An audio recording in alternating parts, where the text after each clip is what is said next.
Washington, CNN. The battle lines for the 2018 midterm election are being revealed as both parties gear up for emotional debates on issues and positions that were once confined to the radical fringes but now drive American politics. Republican fratricide is looming in a clash between Donald Trump's populist, economic nationalism and Washington governing elites compared by Steve Bannon, and shows the GOP's destructive 2016 primary did nothing to solve its deep philosophical splits. Democrats are tracking left toward their progressive base, as the long list of 2020 potential presidential hopefuls line up behind Bernie Sanders and a single-payer health care plan. The positioning, just 14 months before a midterm election that could reshape the Trump era, is a sign of a volatile political environment still reverberating from the consequences of the president's victory last year, and the progressive crusade by Sanders that Hillary Clinton blames in part for her defeat. And it's a signal that partisanship is likely to become even more extreme in the years to come, making the assignment of providing effective and consistent governance, that has proved beyond both parties, even more challenging. Republicans always knew that 2018 was going to be a tough year. First-term incumbent presidents and their parties traditionally get a lashing from the voters.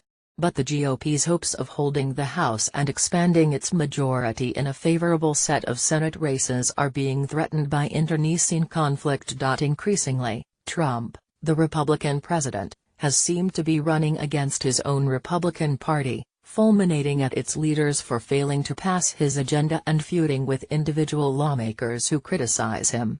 His deal on a short-term funding package and lifting the debt ceiling with Democrats last week only fueled questions about his loyalties. Now, his erstwhile political guru Bannon, styling himself as a street fighter, is eyeing up a roster of GOP primary challengers more in line with Trump's establishment-busting creed than the senators and dwellers of the Washington swamp who currently occupy Republican seats. It's a high-risk strategy, since some senior party figures fear that a desire to punish senators insufficiently loyal to Trump in primary races could deliver candidates who are less well-placed to defeat Democrats. But Bannon is warning that departures from the themes that won Trump the presidency, for example, help for undocumented migrants brought to the U.S. as children after the president canceled the DACA program, risk alienating the party from its base and could detonate at a vital moment of the political calendar. If this goes all the way down to its logical conclusion, in February and March, it will be a civil war inside the Republican Party that will be every bit as vitriolic as 2013, Bannon said.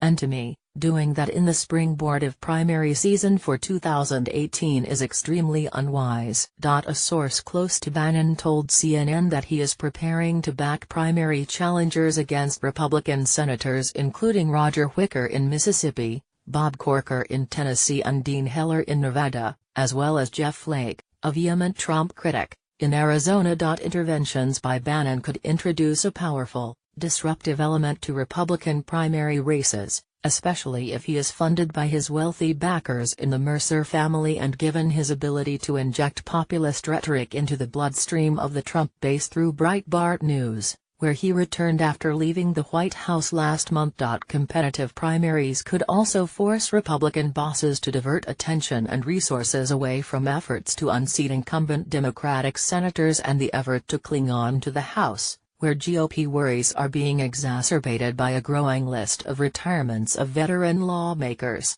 I do get the fact that Bannon wants to help the president, said Ford O'Connell, a Republican political strategist.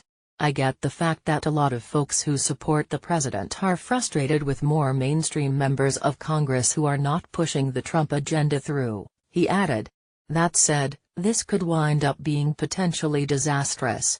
It's one thing to challenge a candidate, but if you can't field a challenger who can win in the general election, that is absolutely not helpful. Bannon's influence and spending power could be particularly effective in a state like Mississippi, where Senator Thad Cochran endured a grueling primary challenge from State Senator Chris McDaniel, a Tea Party hero, in 2014. McDaniel may have Wicker in his sights next year. In a state like Mississippi, our media markets are less expensive than other states. Money goes a long way, said an experienced Magnolia State Republican operative, speaking on condition of anonymity to frankly discuss the dynamics of a potential primary race. If he were to target Senator Wicker and Mississippi with a lot of money, that could be a problem. Republican Party leaders will